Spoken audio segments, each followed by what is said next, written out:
the power of God is moving. And I also want to welcome my brother, my friend, Mistral. You can continue to talk. Energetic man, the man of the time. And I just want to let you know that in this house, we have wonderful man of God in this house. And we look forward to hear, for you to join us. Ladies and gentlemen, join with me to, this moment. Gbenga Adenuga. Good evening, sir. Good evening, Pastor Femi. Yes, it's nice seeing your face. It's nice being with you. And it's nice seeing what God has been using you for. I was watching the other day. As actually, that's what one of the things I used for the advert too as well. One day, yeah, I'm gonna come to that one. They won. So we're gonna come to that. But in the meantime, we want you to introduce yourself to all our audience watching at the moment. Okay, well, thank you very much, Pastor Femi. My name is Gbenga. Gbenga. My son name is Adenuga. I would say I don't know. For people that know me, when they want to like try to tell people who I am, they say that crazy guy. So that's, I would say that I'm many things, but I'm unorthodox.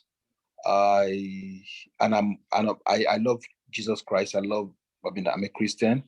And I love to inspire people. I love to demystify greatness, the things that's impossibilities. I love to just demystify it and make people know that everything they want to do is possible. I keep breaking my limits. My life is about me. I'm breaking my limits. I'm not in competition with anybody. I'm in competition with myself. Just to be able to live what I believe and what I say, so that more people can be inspired by my life to a large extent. Yeah, that's me. Yeah. So when you said the way you want to live in such a way that people will want to know the kind of what you stand for, right? So in that way, will you classify your music, as you're a Christian, but at the same time you want to bring everybody into the same into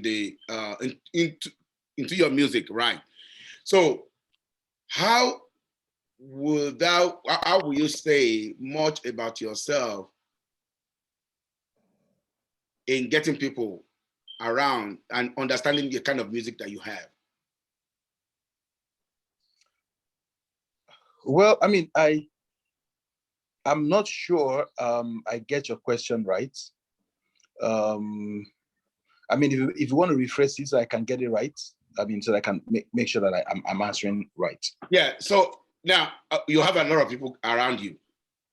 You have correct. Your music is for that some people that will say that I'm a gospel artist, and that definitely their music is just only for the people or for the gospel alone, and that's just their life is in the church. Why there are some they're artists, so but they sing, they function in the church gospel very well, and at the same time they kind of when it comes to not secular but kind of in between secular thing and music, they are still functioning. All right, Pastor Femi.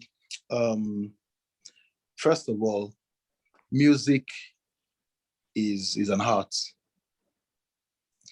And it's also a tool to achieve something. Music is not an end in itself.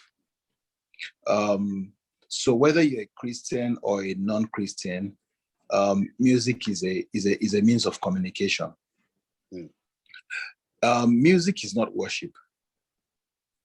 music is not worship. Worship can be music if a worshiper is singing it, or if a worshiper is producing it for the purpose of worshiping God. But music is not locked up in worship. Music is bigger than worship. Worship can be music is bigger than worship. Happy birthday song, national anthem song, love songs. Those music can be anything. Music is bigger than Christian worship. But I mean, Christian worship can be music. Part of Christian worship is music. The entirety of Christian worship is not music, because worship is not music. Worship is the response to Jesus Christ. When Jesus Christ shows on the scene, what you do to him is worship. So when Jesus Christ shows on the scene, you go down your knees and you worship him. But because Jesus Christ is constantly with us, he lives in us, our lives respond to him every minute and every second, and we worship him every day, every time.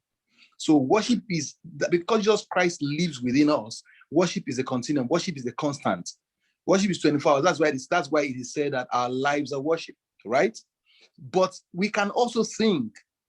And when we sing in that regard, it could be worship. It could be worship. It could not be. So that's supposed to at least let you clear the hair about the way I see music and the way I see worship. Now, because music can be anything. Music can be business. Music can be used for worship. Music can be used to communicate a message. Music is a tool. Music is not an end in itself. And we have the capacity and the responsibility to use music for anything we desire to use it for. Whether we are Christians or non-Christians, we can use music for anything, right? I can use music to tell God how much I love him.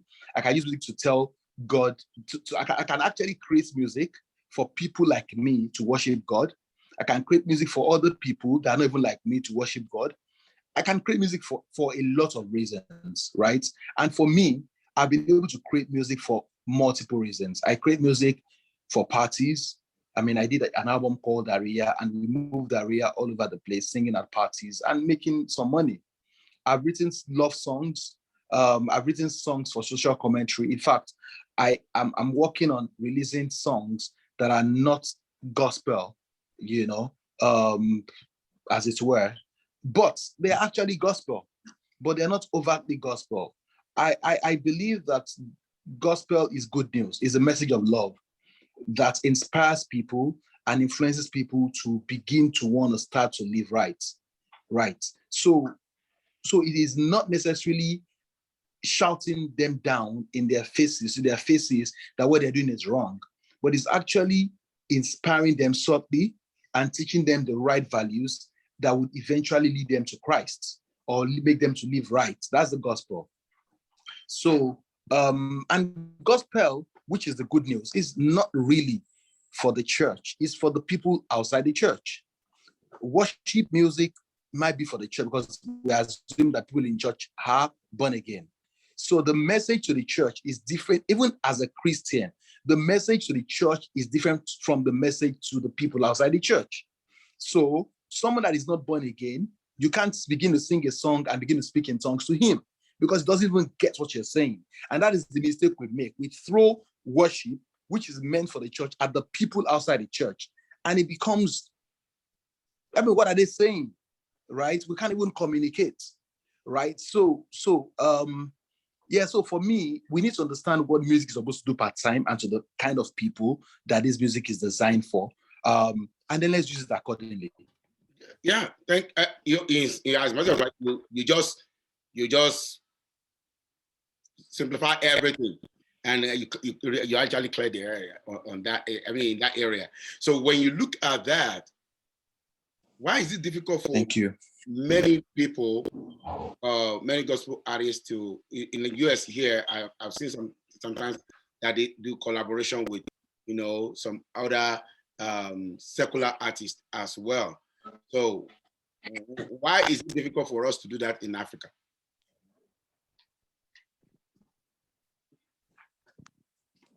Yeah.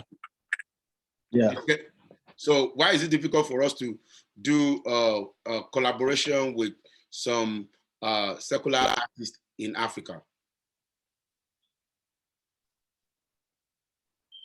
I mean, I lost you for a second. Why is it difficult for us to collaborate? To do a collaboration with secular artists in Africa? Okay. Knowing fully well that it's not a must that we have to sing the gospel song anyway.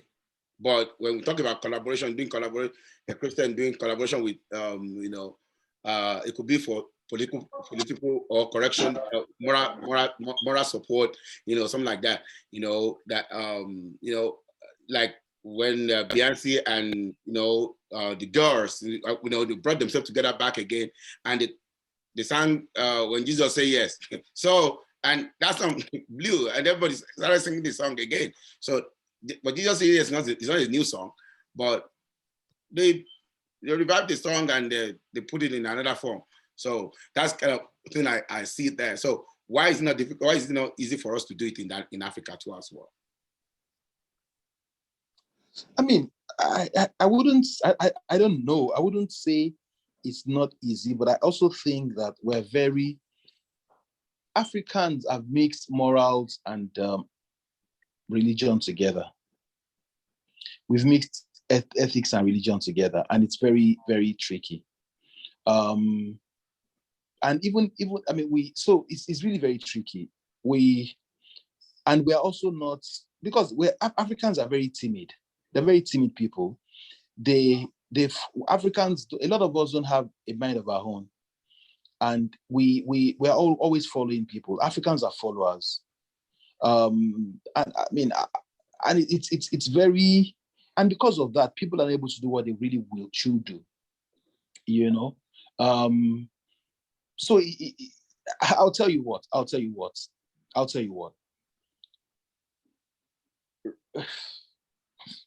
There's so much to say, but it's go just ahead.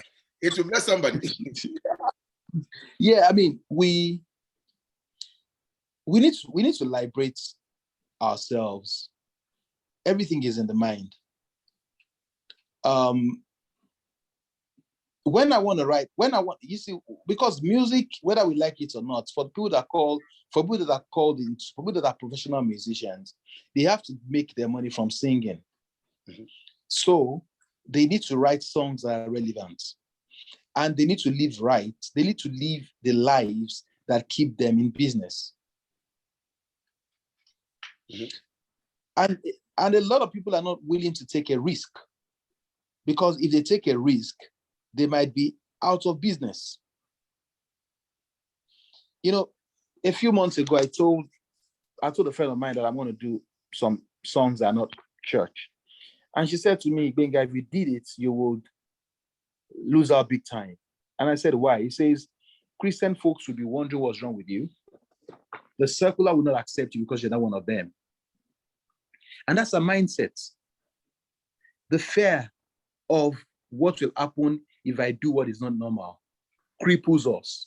And when we're crippled, it kills creativity. And when creativity is killed, wealth is destroyed, or is never made, is never created. So, are we willing to damn the consequences and do what we feel is great or will be great? Are we willing to do collaborations in spite of the fact that after doing it, we'll be tagged non-Christian anymore and will not be invited to sing in churches anymore? Are we willing to do that? We're not, because we're not willing to do it, yeah? Because of a lot of reasons, yeah? The way your perception, the audience perception, they might no longer think that you're a Christian, and it might affect a lot of things. It might affect them and it might affect you. So we're not willing to take that risk. I feel that we need, I mean, if I have friends that are not Christians, and if they want to sing with me, and I could sing with them. I don't even have to sing with, I mean, I'm doing songs that are not, I mean, I did a song with Kefi that died, Kefi, the singer, Mr. Loverman. We never released it. We did. I put it at the market. Yeah, Kefi, fantastic song. It's called Mr. Loverman. So for me, it's, how daring are we? Especially based on what we believe in. How daring are we? How much do we even believe in those things? How much do we believe in things that are not normal?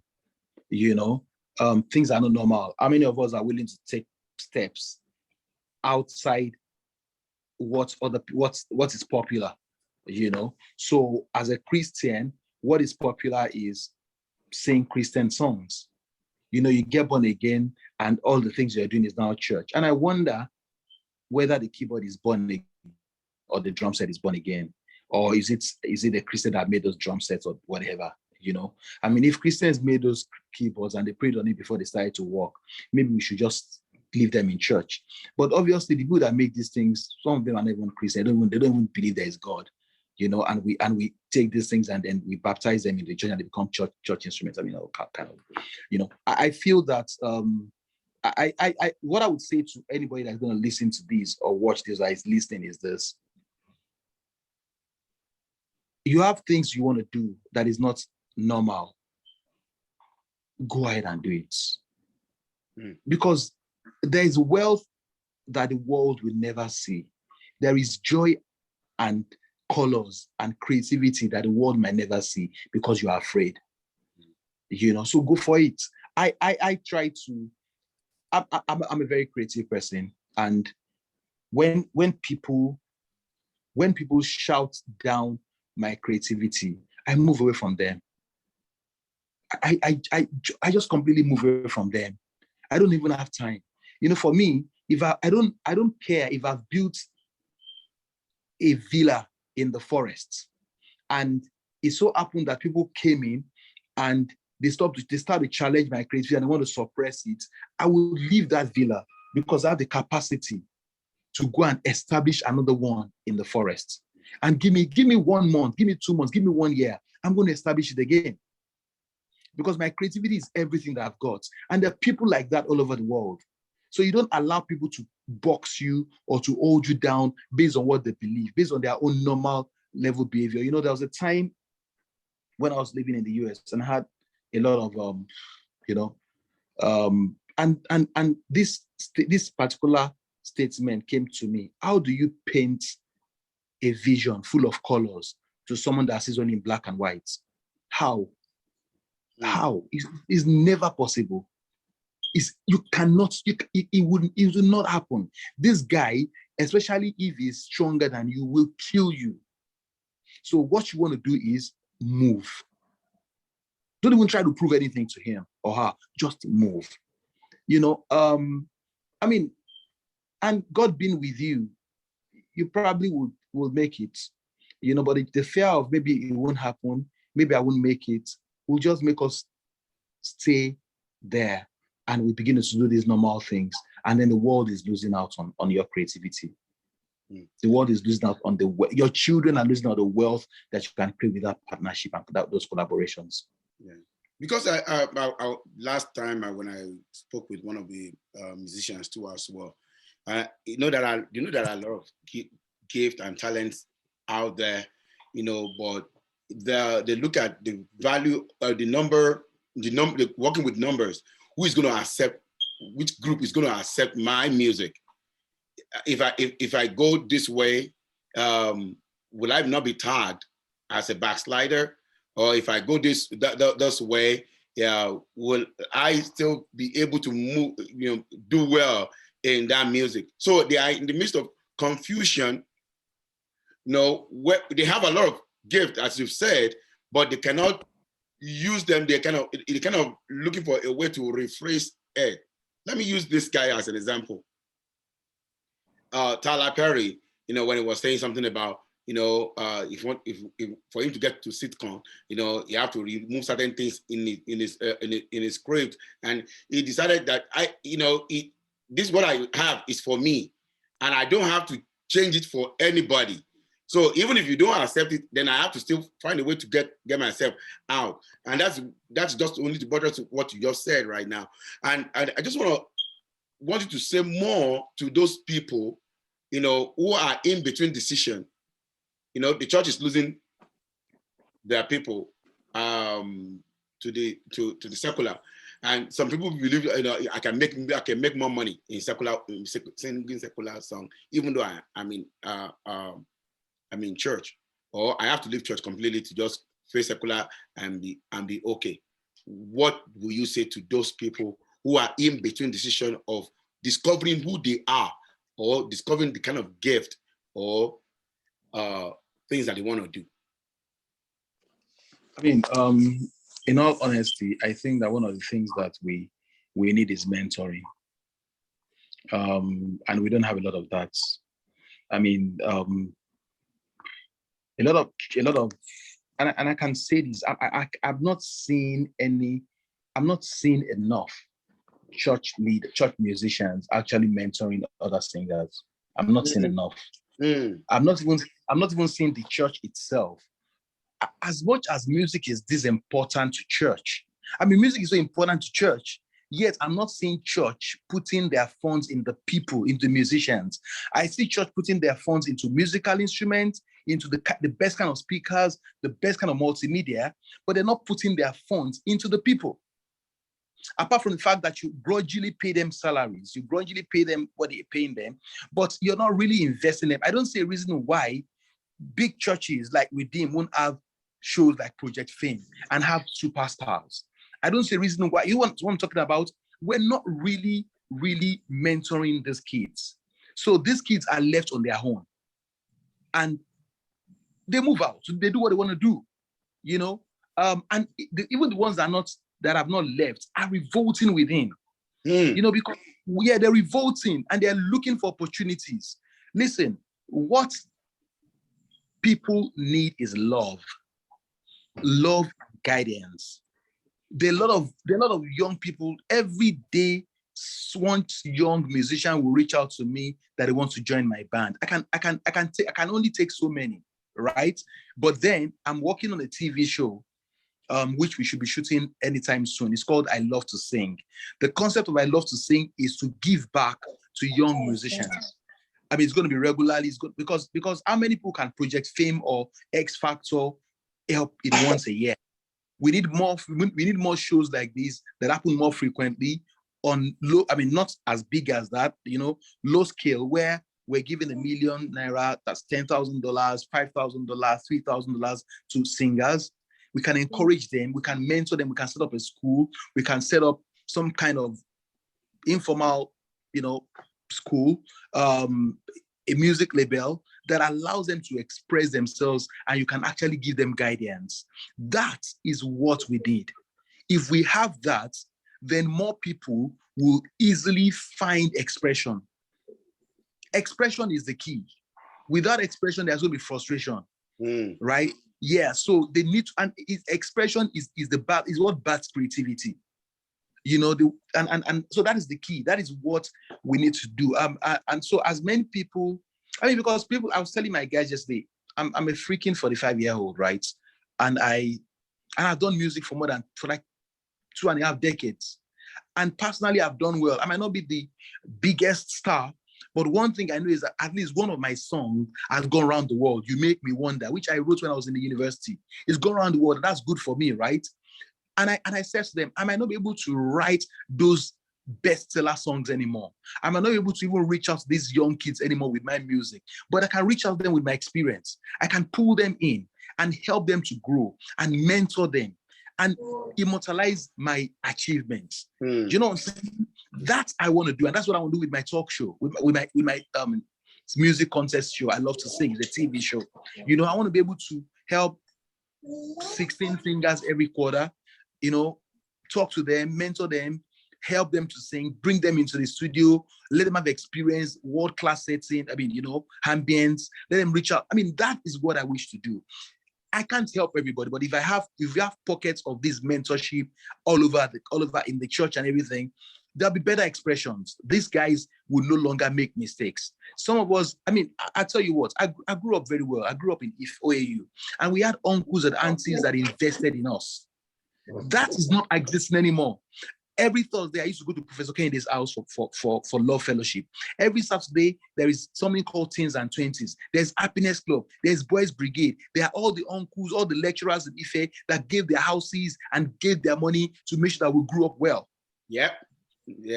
That is, and you see, you cannot, there's no way, because that kind of mentoring was the fad. It was the fashion.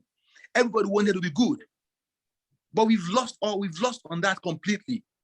These guys didn't have churches. They gave their lives to us. It's not about how big the church is, how well these kids did. And we need to begin to do that. So how many of the so-called big musicians are willing to put their money into the next generation? How many of them are willing to put their investment and the money in the next generation?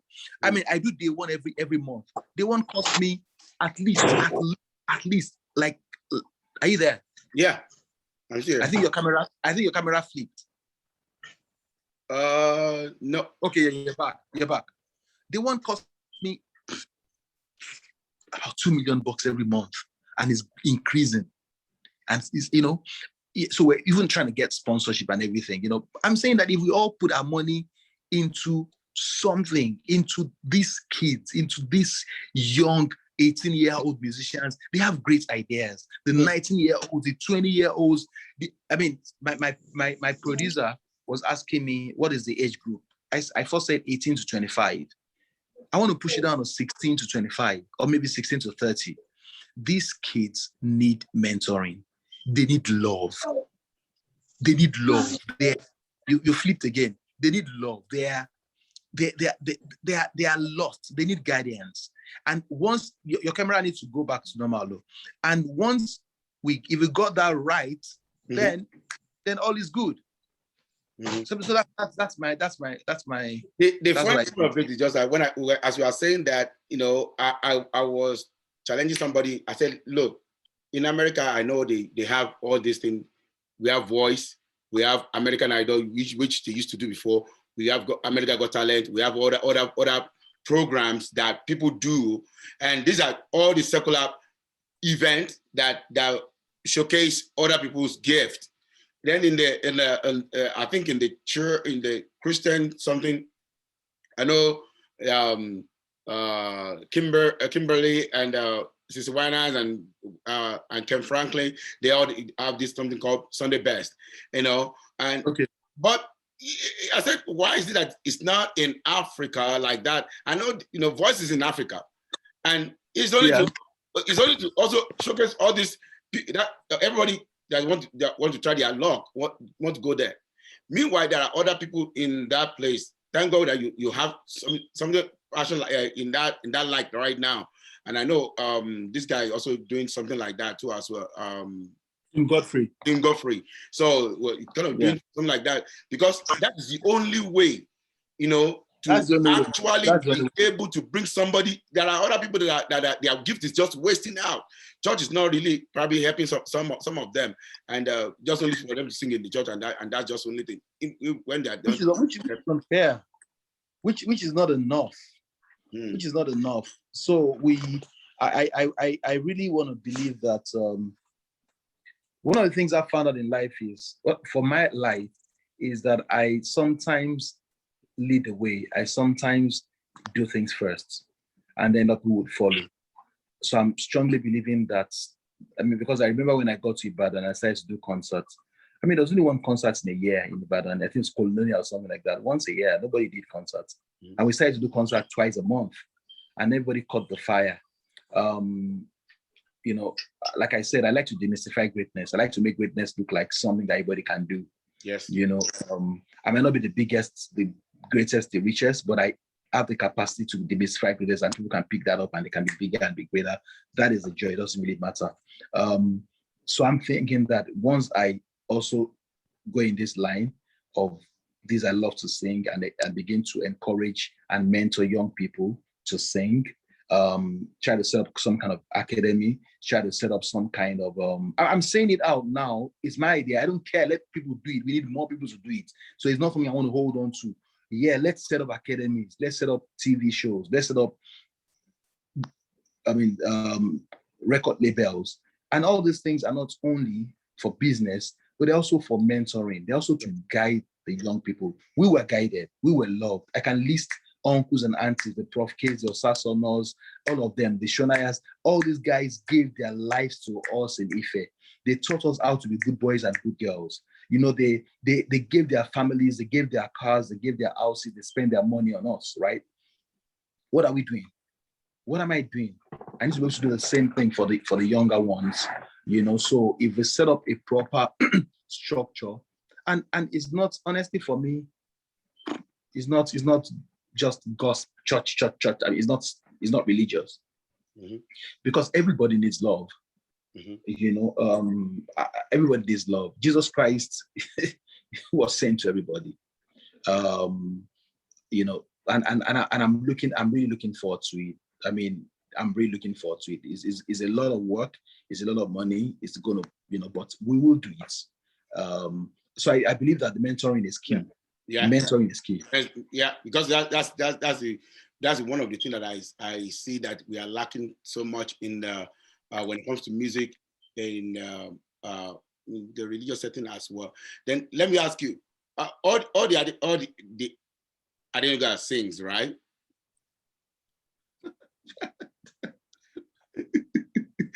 No, I mean, they just, my brother sings, Wale. Wale, yeah, Wale sings. And I also sing. I mean, that's pretty much, yeah. Yeah. So because there was a time I think if I'm not mistaken, before I left Nigeria, there was the time that you guys were doing is the kind of sort of worship, maybe every something like, I don't know, I can't remember very well much of that time. It's much like a much like a worship section every Saturday, something like that. I can't remember. It's been a very, very long time anyway. Maybe it was Kwali that was doing that, or you are part of it too as well. But okay, what will you say about your music when you actually start? Let me first of all, when did you actually start singing, and who mentored you? What motivated you to start singing? I mean, so I would say this. Music is, I started singing in I would say I started singing in 94. And I was on the top of it myself. Nobody mentored me to sing, but people mentored me to be a Christian. I mean, so the way I did my music was unique. It was in a class of its own. I championed my cause. I created my path. Okay, apart from a guy called Dale Moore is also a very crazy guy. But Dale Moore is I consider him as one of the brightest human beings in this world. Very intelligent Nigerian. He lives in Singapore at the moment. Dale Moore inspired me a lot, taught me how to, he actually created my sound. So I would say that, but we were both almost, we're close in age, and we fumbled our way all through. You know what I mean? We found our passion. We found yourself out. Absolutely. So we didn't have anybody mentoring us in hearts, but we had people mentoring us in character. There was a big music festival though, the Living Spring, which we were all involved in Ife. But Living Spring was very churchy, was very gospel. And very early in my music career, I became very cutting edge. So I became very cutting edge. So even for Living Spring, I was too cutting edge. But I still was there because it was a platform for us to express ourselves. And the uncles there gave everything to make sure that we did well. Uncle Ladi Osasuna gave everything into Living Spring, everything. I'll forever be grateful for people like that. He's a lecturer in OAU, and he gave everything. Uncle Kule Kennedy and his family, they give everything. So so the mentoring was more of character, not in the hearts. The hearts I created, and I'm still creating my heart. I'm still creating. I'm still creative because I think that creativity could be a gift. It could be enhanced by how much you expand your horizon, how much of places you visit, how much of things that you read or you go through or you experience. But I believe it's a gift. It's a gift, and I think I got it. I started singing in 93, 94. I wouldn't say anybody inspired me to singing. All of us just found our path. Then my brother too sang. Honestly, my brother didn't inspire me into music. He didn't at all. He didn't. My brother is very far from me in terms of age. He's my big brother. I'm number 4. He's number 1. And even between the second and the first, there must have been like 5 years. So he's really, really far from me. He's like small daddy. We're very good friends. We're very close. We do a lot of things together. And I believe he loves me and I love him. He loves me a lot. He cares about me a lot. But it didn't inspire me into music at all. Even our music, we do church, but we're very different. Yeah. I want to ask about that. That if I listen to your brother's music compared to your music, there's a kind of two different things right there. So what will you? He's a man of God. How you classify your own music? He's a man of God. And what? And you? I'm a boy of God. I'm a boy of God. A boy of God. Yeah. So because I look at his own music, it's kind of he has his own kind of style. So very religious, very God sent, very pastoral. Yeah. I don't want to sound like that. I don't want to sound like that. I don't want to sound like that. I don't want to. I honestly, when you put pastor on my name, I'm not close to a pastor. Don't do that. You know what I mean?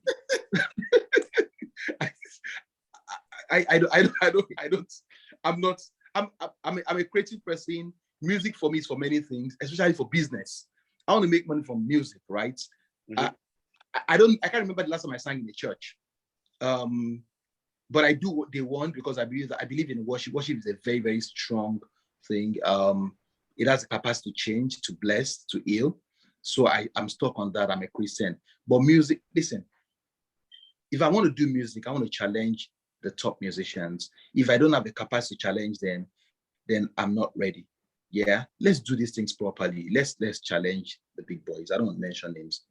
Maybe because I'm older now, I might not be able to, because it's difficult to write the kind of songs that these young people listen to. It's not difficult, but it's not me anymore. I've gone past that age.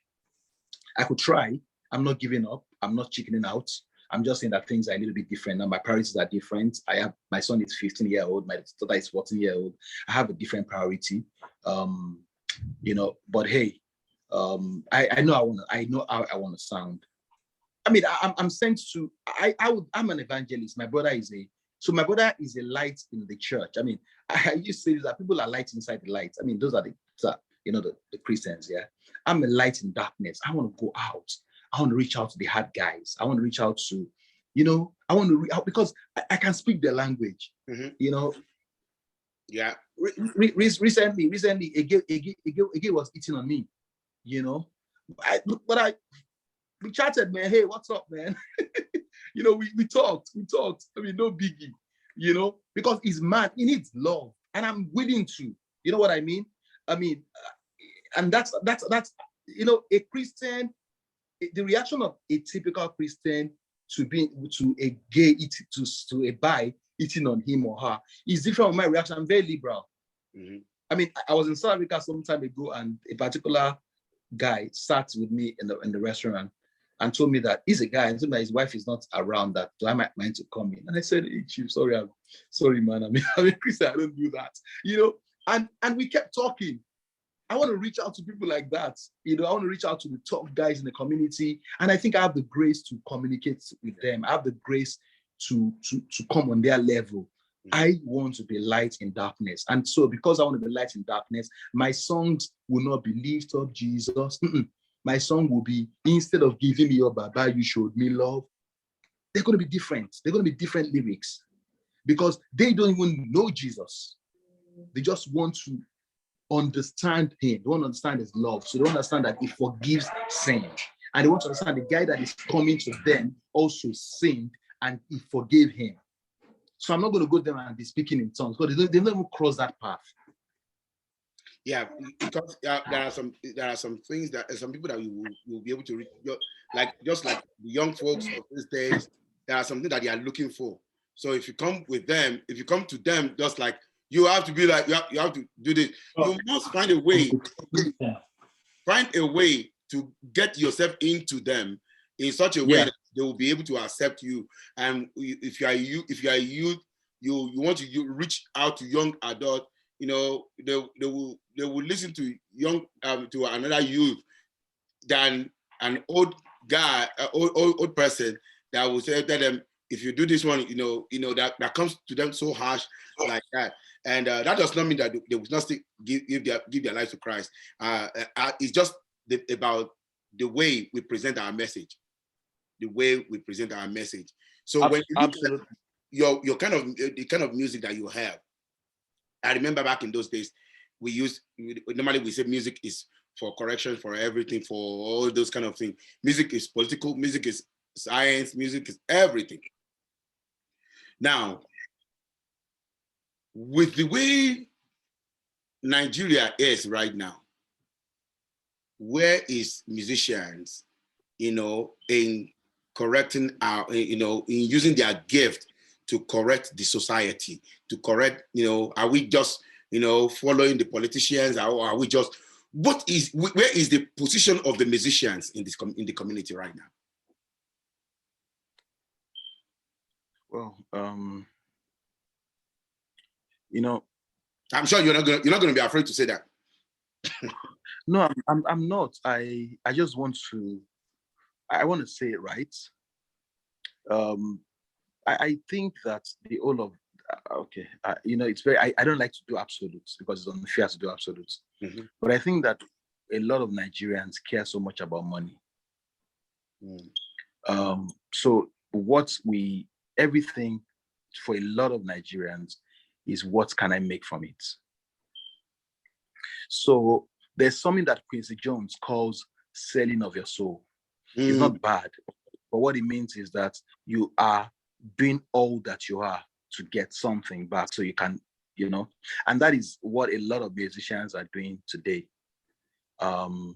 Musicians are not even, some people, a lot are still very creative.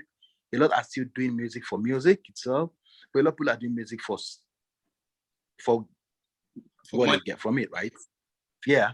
I mean, for money, for influence, which is great. But when you get this money and the influence, what do you do with it? And it still comes back to mentoring. If you become very popular, you make a lot of money, what do you do with it? Do you go on Instagram and show that you have juries, and or you create platforms for people to change? Music is very powerful, and a lot of power and influence and respect and regard and followership come with it.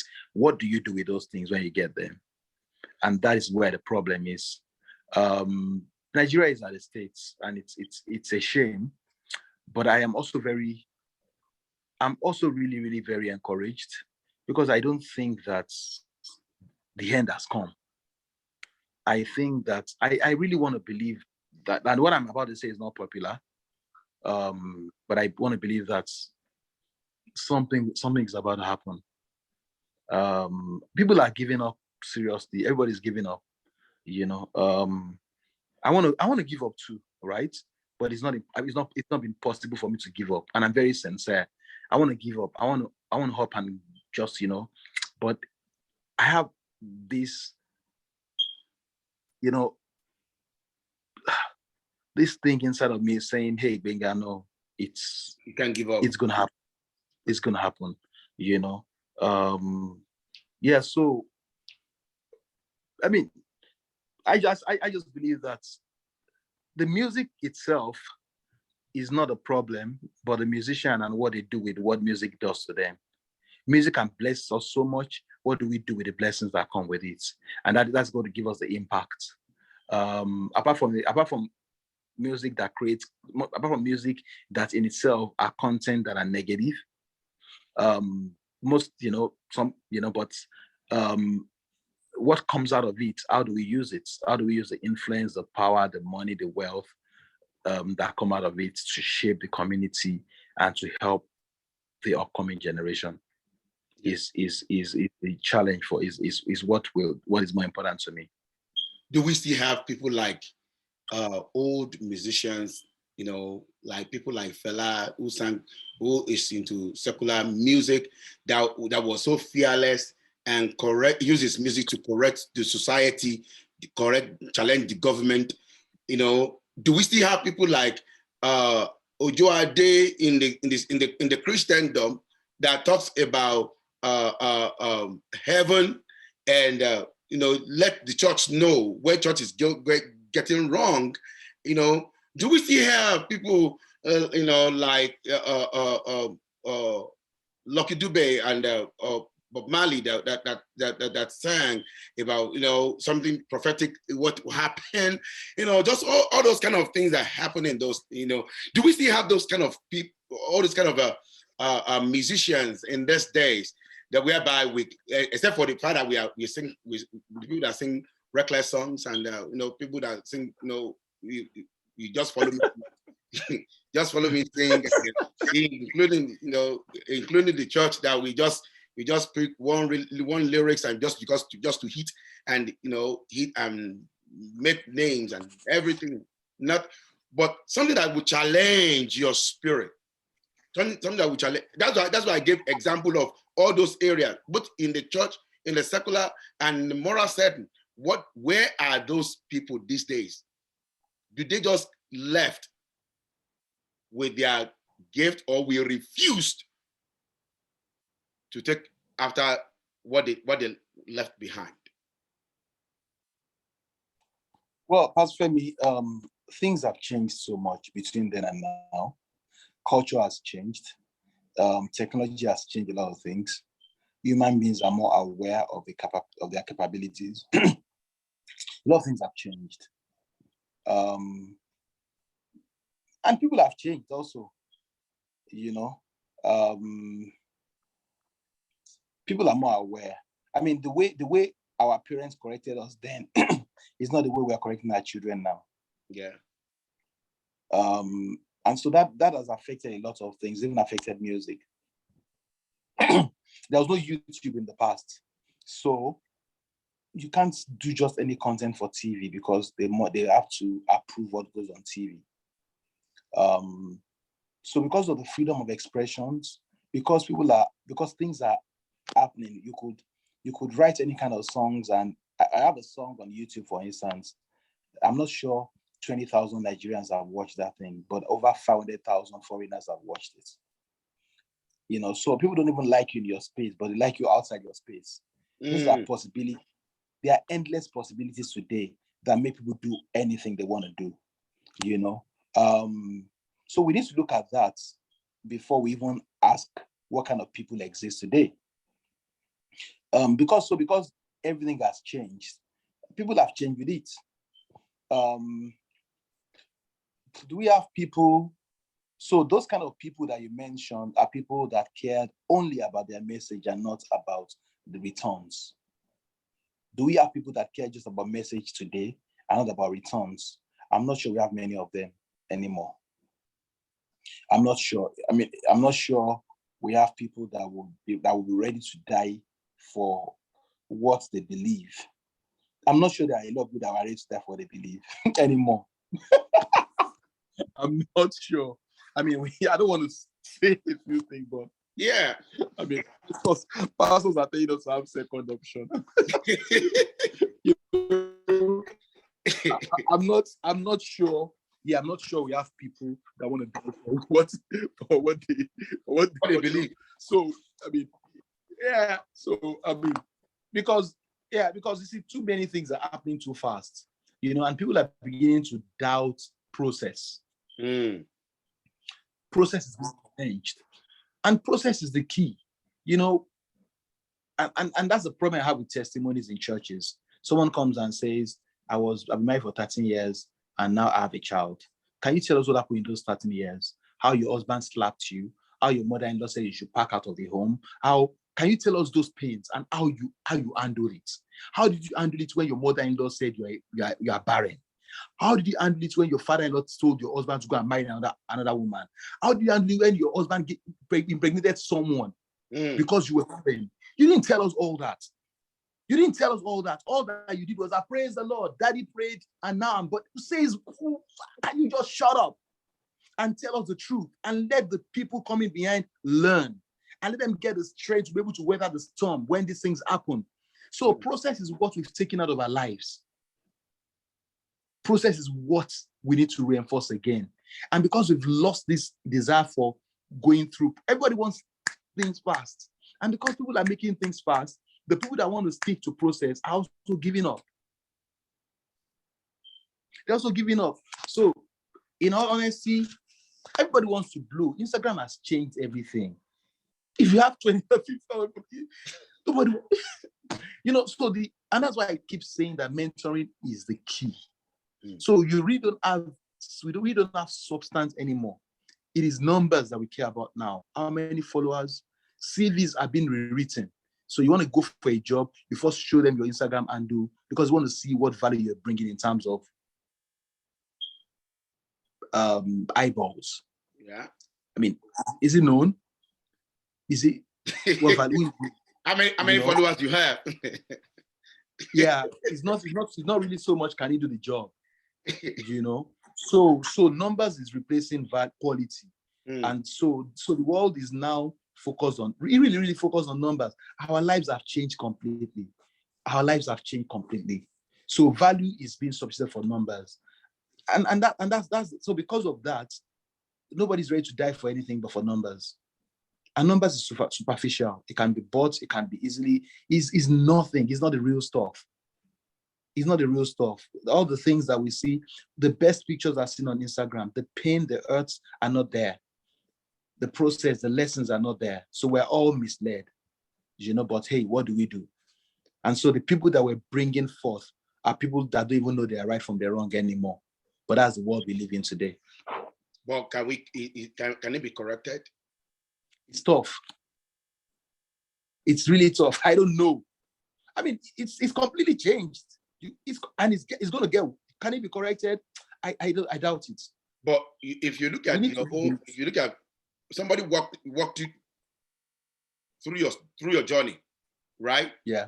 And that's what brings value to what you are doing, right? Even though the fact that we are doing wrong thing does not make it right. I get what I'm saying now. So with what you have, are you planning to, in your mentorship, your mentorship, you want to bring to them, let them know the steps in between, working at the fast pace. We still have steps in between all those things. There's still steps in between your working working with the current system. You understand? I get it. Because somebody walked you up from where you are. That you made mention of some people that actually supported you during those times. But now people are looking at, Egbon, or what I just want to sing right now. I just let me sing one song and blow. And that's just the only thing. It's not about you singing a song and blow, but how do you sustain your if there's any English, your blow? Well, I mean, let's take for instance, COVID has come. Yeah. And we're living with it. Yep. I mean, look at this interview wouldn't have happened really if it wasn't COVID. Yes. So because our lives have changed, mentality has changed, the mindset has changed, we have to live with it. The kids are different from us. An 18-year-old doesn't think like I think. I can't make him think like me anymore. So we've lost, I tell you what, we've lost that part of humanity completely. We have to now live with what we've got. I mean, do you think that my son, listen, my son is 15, right? He understands shopping on the internet than in the market. I cannot say because I shopped in the market, now try to force him on it. It's never going to happen. Everything is online. So because all these things they've changed, our mindsets have changed, our human relationship has changed, everything has changed. We even have a problem to want to start to live with it now. We need to learn to live with it. And that's why I keep saying, you know what these guys need? Love, selflessness. Because, hey, everything is available to them to do whatever they want to do. I was telling someone years ago, you come back home from secondary school and you say you're pregnant, your father will slap you and beat you. You've gone pregnant. Today, if you come back home at 18 and you say you're pregnant, they will be happy because they will be like, I hope it's not a man that you want to marry, or things have changed. So what we used to be afraid of years ago is even good now. So if your child comes home now at 21 and says he's pregnant, I'll say thank you. Rather than your son coming home and say, Daddy, I'm feeling like I want to marry a guy, then you now know that there's trouble. That's the problem. So things have really changed. We need to give ourselves, we can't save everybody. The world has changed. The world has gone crazy. We need to accept it and begin to create new ways of helping lives, new ways of doing things. The church itself needs to understand that the old ways, the pews, the pulpits, the large crowd is not going to work anymore. We need to find a way to move closer to people. Today, it is actually moving closer to people, airing their voices, airing their pains, reaching out to them, touching them. That is what is going to save the world today. Do you understand? I mean, listen to me. You can't be in front there and be telling me what to do. All these kids have closer mentors. They go to church, they sing in the choir, but they are dressing like Rihanna. Do you understand? In our days, we sing in the choir and we dress like the choir. But things have changed. So you don't want to lose them. Because listen, the next level of trouble is rebel. When people rebel and they revolt, you can't do anything anymore. When a father shouts on a child and the child says, yes, sir, it's fine. But when a father shouts on the child and the child shouts back, then you've lost authority. You've lost it. The moment a child realizes that if I shout back at my father and nothing will happen, then the father has lost it. Because sometimes he just says this, he's just afraid. But if the father slaps him and he slaps his father back and nothing happens, heaven doesn't drop. The guy has gotten his liberty.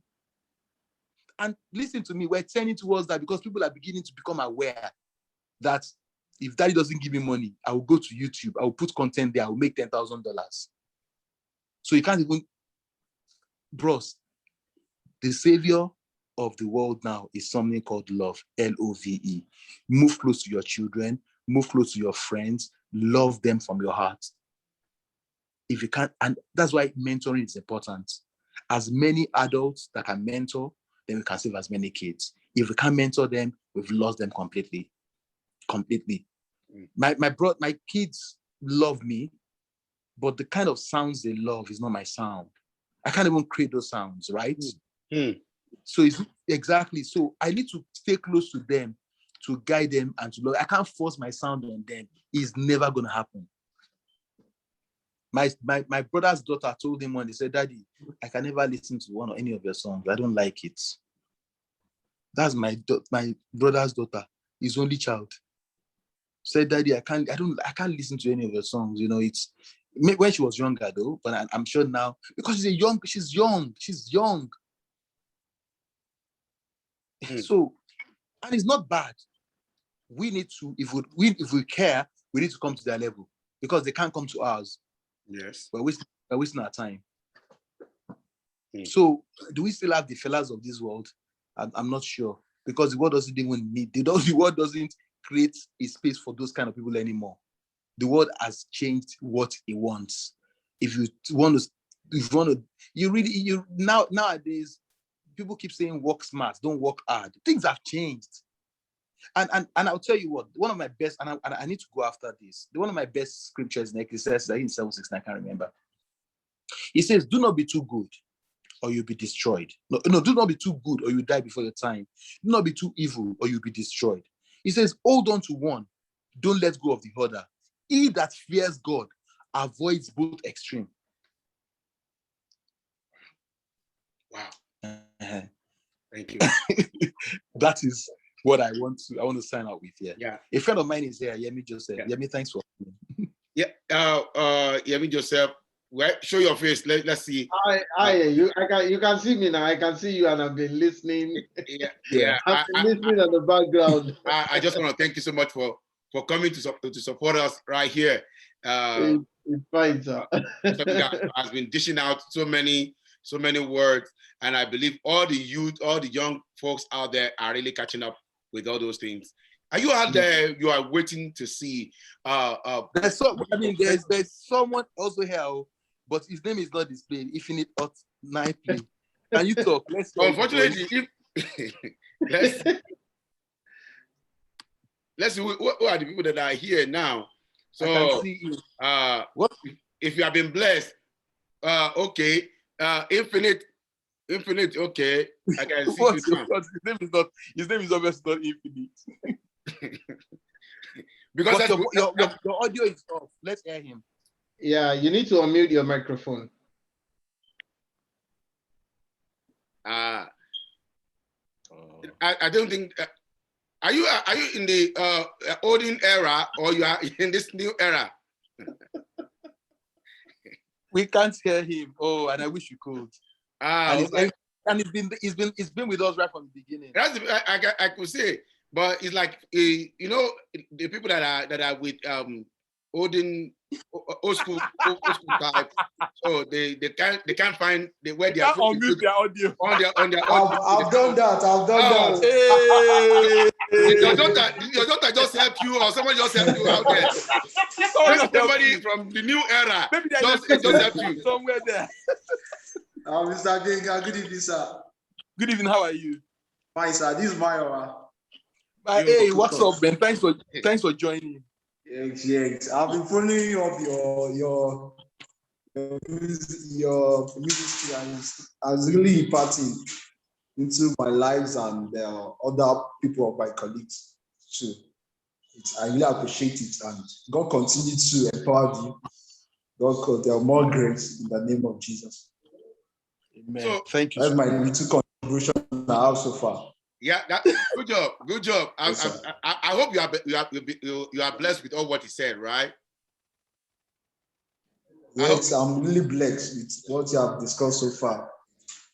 Yeah, and thank you, Mr. Joseph. I hope you are blessed too as well. Yeah, I am. I mean, you are just writing.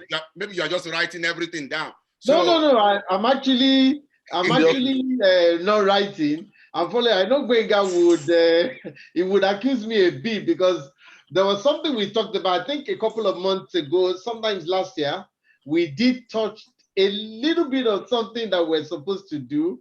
And he did talk about, look, I mean, we knew how we grew up, we knew how our lives were impacted. Let's do something about how do we, impact the generation. I think that passion is something that is quite interesting, and it's something that we should all take on.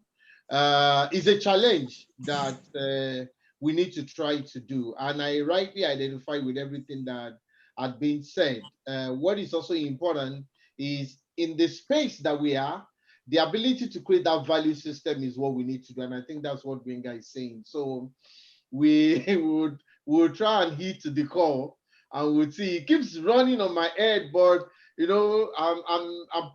have a lot of pressure with work. It's not really been allowing me to focus, but I think this is a call for challenge, and it's absolutely right, and it's on point.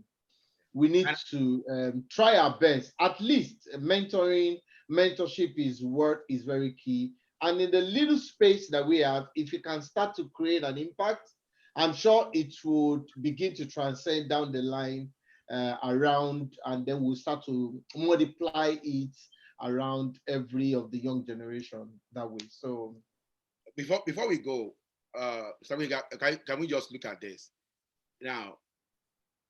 In case there are people that are watching, oh, how I wish I can get hold of this man.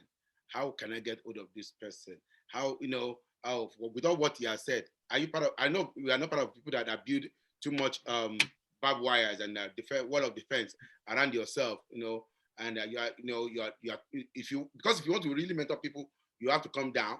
You are not supposed to be in the cloud where your leg is in the head. So you have to actually be around where they can actually see you. So how would they be able to find you? People, how do they be able to reach you? I mean, pretty simple. Social media. I mean, you reached me on social media. You sent me a message on Instagram. It took me a while, and I responded, and we talked and Thank talked. God you repented on that. I mean, I would always. There is not a single message that drops on my Instagram, maybe my Facebook, because it's too much. I might not be able to keep up with it.